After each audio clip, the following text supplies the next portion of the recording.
Wholeness, welcome to Notes of Nara. My name is Naja Rashida, and Merry April. We're in April 2025.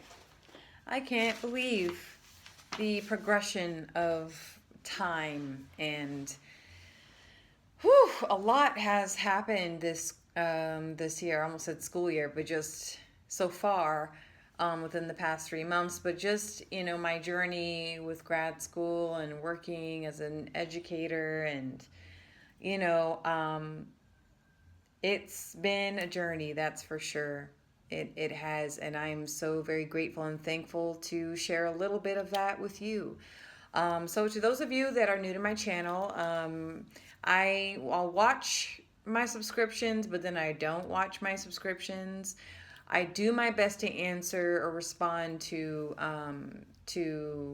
comments in the comment section. But again, you guys know how I am. I'm kind of loosey goosey with this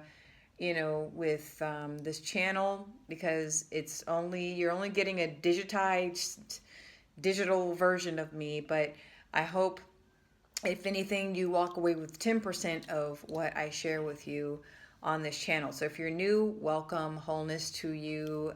May this message find you well and whole. And of course, let's get started. This is a new month. So the topic for this month is, drum roll, the breath. The breath.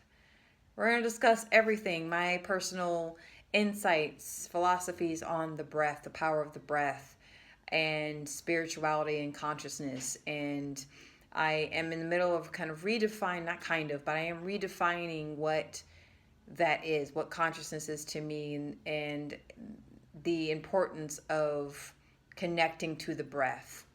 The breath is the first action we take as a human being.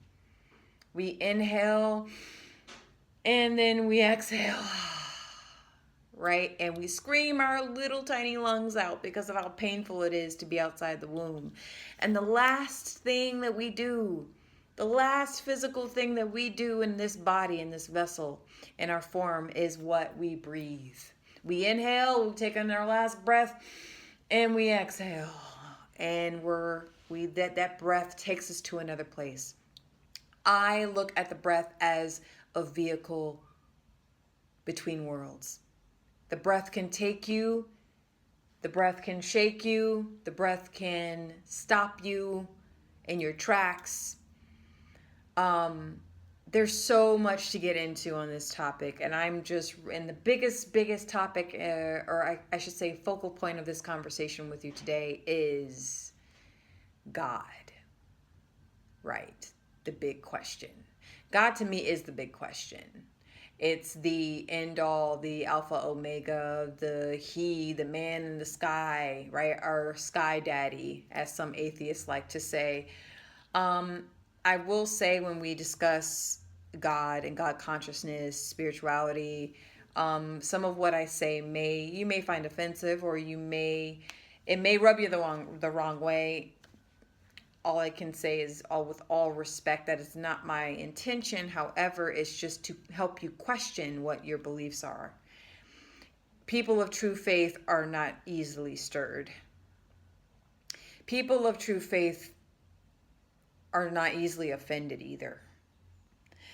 And if you find yourself easily vexed and swayed and pushed and triggered, then you need to sit with your faith. You need to meditate on that. Obviously through breathing, right? Obviously with the breath. So what is this big question that I feel so, I guess, inspired to share, or just to observe, but share that observation with you? Past several weeks, and I've shared my spiritual path, in and out with you guys. I was raised in a Muslim household. I would consider my upbringing in a Muslim American household as a black female Muslim, being raised in a predominantly white, westernized culture, right? I've had a very intricate, interesting upbringing. Even in my lineage on both sides, there are multiple different faiths and practices, to be quite honest with you. Islam is on both sides of my family. Christianity is on both sides. Sprinkle a little bit of occultism in there. Protestants, Jehovah's Witness. Like, it's just a big, huge cluster. So faith has always been, I feel like, in my lineage as a descendant, it's just a mixture of different things. So that's been my life. I have, with religion and with God, I've always felt this connection to something greater than the self, greater than the ego, greater than the material and physical, greater than my desires and thoughts. I've always felt this. That is a truth for me. However, how I've been programmed and conditioned, they teach us about Sky Daddy. They teach us about the man in the sky, the God in the sky, okay? And then you leave that behind for a little bit, for those seekers out there. You leave that behind. You move on to something else. You feel a deeper calling to go out in the world and to seek. And you're like, oh, well, it's not masculine. It's not a Sky Daddy, right? It's the Mother Earth. It's the Earth Mother, right? It's the connecting to nature, connecting to the elements. And then you wake up one day and your whole room is covered with 500 different crystals, books on the occult, tarot cards, burning white sage, and Palo Santo sticks. You're not sure where all of those herbs and sticks are being sourced, or if they're even ethically sourced, but you're burning them because you're told that this is the alternative way to connect to spirit, and it gets bombarding after a while. And then you leave that behind. And then you're like, oh, let me look into the Eastern traditions. Let me look into Buddhism. Let me look into yoga, Hinduism. Let me look into the alternative spaces, occultive thought processes, and what do they call it? New thought science or something like that. That type of stuff, manifestation, all of that. And it becomes a beautiful, big, messy soup. And you're at the end of it still seeking. You're still externalizing. Now, what I'm going to say next is probably very triggering. At this point in my life, I'm done seeking outside myself. Oh, are you calling yourself a god? Are you calling yourself God? Blasphemous. Blasphemy, you're going to burn in hell, Naja. Right? Or, what? You don't believe in a God that's outside yourself? Huh? Are you serious? How egotistical. How big-headed of you. Oh, how haughty. How arrogant that you believe that there's nothing outside of yourself. Atheist. Both of those assumptions are wrong. I truly believe we are a vessel. Our consciousness is temporarily placed in a vessel. We are magnificent beings that we can only experience an nth of our potential in this form. Some of us can evolve beyond those limitations. Others of us succumb to those limitations. But regardless of it, we are here. We are here as beings having a human experience. So I don't look down on atheists. I don't look down on those who call themselves gods or goddesses. I don't feel the need to call myself a god or a goddess. We must, again, study the etymology of words, where they come from, what their true origin is, what the intention of those words are, right, before we begin to call ourselves anything, right? I believe names are a gift, and names are given. And my mother gifted me with Naja Rashida. And I love that name. I constantly am always looking into studying it and the origins of the letters of that name, the makeup of that name. Because that carries energy, that carries pattern, frequency, vibration, right? But let's stay on track here. I'm done chasing an external God. I'm done. We are programmed to just externalize all and projectile vomit all of our sins and worries and cares to an entity. An entity.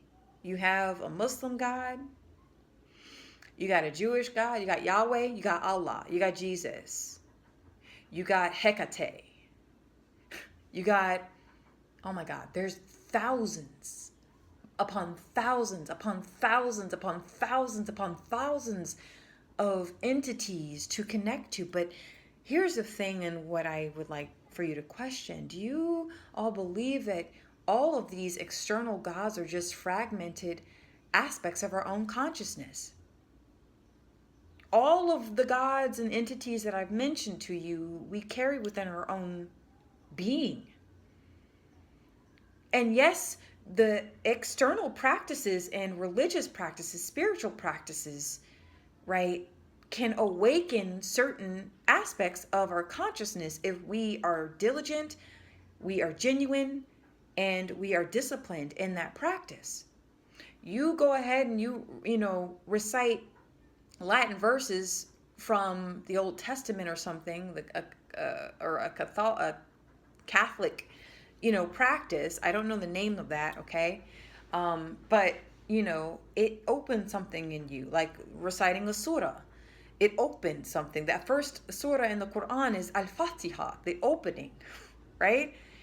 Or the first prayer or prayers in the Torah or in the Bhagavad Gita. You study the verses or the mantras. It opens things up in you that are already very dormant within you.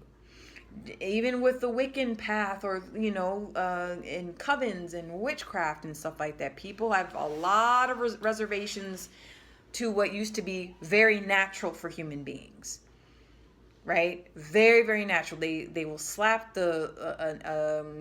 they will call witchcraft evil and demonic, but yet if you look into the history of monotheistic religions, Christianity, Islam, and Judaism, it's incredibly violent. Incredibly violent. All in the name of a God. Right? Whether they believed they were doing the right thing to honor God by butchering people, right? The kafirun, or the non-believers, or the shamans and the medicine men and women, right? And no side is better than the other, because in the path of the pagans, right, they would slaughter and sacrifice a lot of innocent people, all in the name of bringing in good crops. You must study the history. You got to study the history. And I'm so happy I have had the opportunity to study and to reflect. And there's time, I still don't know. You can sit there and say you have no clue what you're talking about, and you have every right to say that. I am not a scholar. However, I have to confess that I must stand on my own truth. You know what I'm saying? As you must stand in your own truth. You have every reason and right to do so. But for me, I cannot call on a God where many people have been butchered in the name of Allah or Jesus or Yahweh or any other entity for that matter. It does not make any logical sense. It's cognitive dissonance. Two things, completely different ideas trying to come together all at once, and it just doesn't resonate anymore. To this day, people are doing it in the name of God and spirituality and power. Look in the Middle East. It's apparent on both sides. We can try to politicize it all we want to, and we usually hide behind the righteousness of religious rhetoric, right? Of the holy books. We are the chosen people. Everybody thinks that they're the freaking chosen people. Even in the New Age, right? Chosen people. We're ascending. Oh my God. Like, again, and I was speaking to a mentor about this, and a lot of it is attaching ourselves to a story to give purpose and meaning to our lives. And that stories can work. Stories are important. Storytellers, people who are orators, people who pass, from generation to generation, passing down very important knowledge verbally and then down in the books, right? But Anyway, how did I get to the breath? And no, I'm not a breatharian, because I know that's a whole nother thing too, where people just, like, I survived just on breath alone. No, I'm not saying that. I'm not attaching myself to that path. However, I will say this: the breath is what anchors us all. Without it, we no longer can exist. With it, you can manipulate energy. You can widen your perception. You can relieve yourself of anxiety and oppression, or not oppression, but depression, right? Not cure it, but relieve yourself. You tune into the present moment. The breath brings you, it anchors you into the present moment. You're not living in the past. You're not living in the future. You're living right now. The breath is the pranayama, right? If those of you who have heard that before. I'm taking off my jewelry. It's been a long day. And so yeah, there's so much to unpack with the study of the breath. And I feel, with going deeper in my meditations, or just awareness of my breath, when I'm angry, when I'm sad, when I'm anxious, how am I breathing? How you breathe tells you a lot about yourself. It just does. But why? Why do we have this drive to look outside of ourselves? I believe we have all the answers to our questions within ourselves. However, again, the illusion of separation, it depends on how deep your illusion of separation is. You feel so different from the other, that keeps you from receiving what is already within you. It's an intricate web we weave, I think. We must give meaning. We must have definition. We must have titles and labels and pronouns. And we have to have markers to identify ourselves, to say, we are here. I am alive. I matter. And without all of those things, then what are we? Nothing? Are we something? Are we worthless? Do we have no value? So, again, it's very liberating and freeing when you just stop looking. No guru is going to save you. They can point you in the right direction. Don't get it twisted. We are all here for each other, regardless of how antisocial and how much we like killing each other. And there is a really big difference between the human race and humankind, but I digress. There'll be another video. But just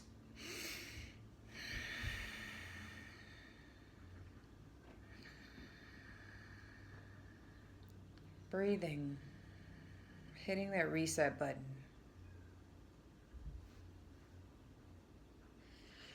When you're able to observe a human body dying in front of you,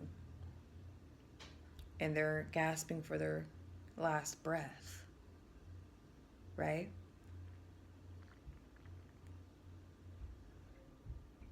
And then that breath takes them somewhere else in one moment. The breath is the vehicle of our consciousness. It can move things in us. It can move things out of us. And we forget how to breathe properly. We poison our lungs.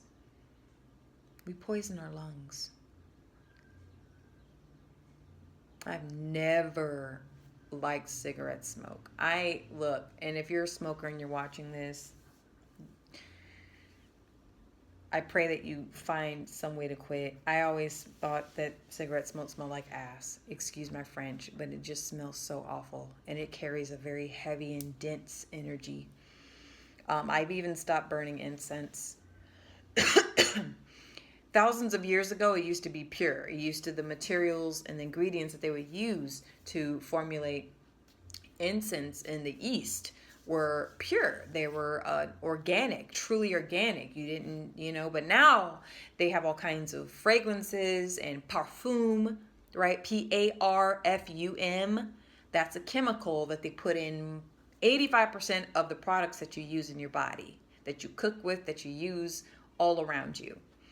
So, that I don't use incense anymore. I started burning sage again because it is beneficial, and to me, it's dried out herb. It's a dried out herb that you can easily grow in a pot. That's my goal this summer, is to grow some in a pot for myself and harvest it myself. And then Palo Santo. Palo Santo, to me, the Palo Santo tree, we don't know how all these things are being harvested. Trees are the lungs of the earth, and we chop them down and chop them down and chop them down and chop them down like they mean nothing, truly. And I will also make a separate video of the trees, the tree spirit. So yes, I'm very picky on what I burn now. Truly, very, very picky. Because I live in an apartment that can be a bit smelly. When I moved in, I didn't think of being specific on a non-smoker smoker, so I get really weird fumes from the vents I'm not happy about, but I digress. I do open my windows and stuff like that to make sure I get good airflow. But I'm just done with externalizing. I realize that the God essence, God consciousness is within me. Just like the shadow is within me, the light is within me, the capacity to hate is within me, the capacity to love is within me, my wounds, all of it, trauma, all of it. We are vehicles.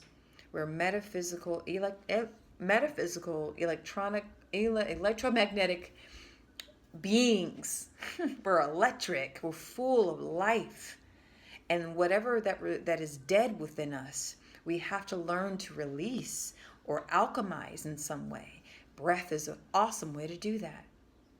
It's an awesome way to do that.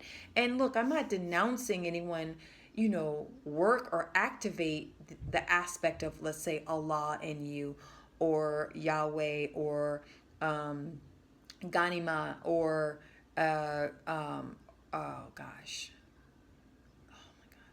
Lakshmi, or Odin, or Freya, Hecate, Baba Yaga, or the Orishas. I'm not saying not to tune into those things, or angelic or demonic. I'm not saying no, don't do that. We carry all of that within. And sometimes when you feel called to let's say work with Tara, okay, get your little Tara statue, Tara Buddha, and some beads, and get to work and do the mantra. There's an aspect of your consciousness that's being called out. Or let's say you want to explore Islamic practice and you feel the call of Allah. I can say that Allah is a very protective God. Very, very, very protective entity. Very. And also very angry. You know what I'm saying? It's a very, very masculine, but very protective energy. Right? Personally, I don't work with deities like that. I just can only speak from my personal experience. But I say this now. This is just my current understanding, overstanding of what God consciousness is. We are deeply fragmented human beings. Humans are anyway, very deeply fragmented as a collective. We're all over the place, down to our sexuality and gender. Like, it can't be more obvious. There's beauty in that, but there's also deep, deep mourning and confusion and loss and a desperation for validation of just being our existence being confirmed and validated. It's very painful for many, many humans right now. an illusion of separation is a big one. Like, it's a big one. We are all one. We are all one. Oh, and I am getting a phone call. All right. So I think that's a sign to wrap this up. So just food for thought. Again, I just want to confirm to you all, I'm not an atheist. What I may say about this, about God stuff and the breath, and how it's like the focal point of my belief system right now in my life, is, I will say, maybe it might sound a bit blasphemous to some people, but I just want to let you guys know. Ooh. Oh, okay. I just want to let you guys know that I truly, deeply respect your insights and your commentary. And, I know I'm not the only one thinking this. I'm not the only, this isn't brand new. I'm not, I'm not like a thought police. I'm not out here a thought guru, spiritual guru. I'm a being having a human experience, using a digital device, using a digital portal to express energy. That's it. It's not that deep. I'm not gonna add, like, people add the music and the perfect mics, and they got the whole setup, like, I'm not. Hey, if you guys really want me to do that, it depends on the number of subscribers, I guess, but I'm very organic, keep it authentic, keep it simple. Gotta keep it simple.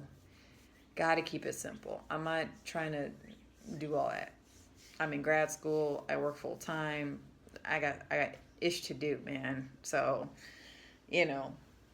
but let me know what you guys think, I guess, or feel. I'm not. Again, I'm very. I feel just more open and less. It's exciting, but a little scary when you step back from worshiping entities and energies outside yourself. Because I've been pulled by so many different energies over the years, and it's like, at this point, it's like, oh, I am that. Why do I need to dedicate my whole life to this entity or entities? There are people who work with multiple entities, But one thing I stand very firm on is violence. That ain't, nope. If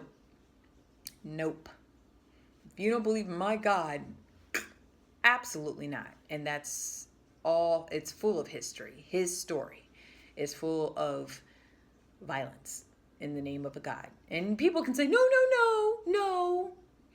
They didn't do that because of God. They did it for power. Okay, call it what you want. Call the Crusades what you want. Call the conquering of multiple nations what you want, or unifying an empire, call it what you want. There was a Roman Empire, there was the Ottoman Empire, so many different empires. Islam's been around forever. Paganism has been around forever. There are religions that human beings have no clue about that have died off. Gods that no human being has a clue about that have died off. Languages, cultures, whole peoples that have we have no clue that they ever existed. The impermanence of life, I tell you. All right, thank you so much. See ya.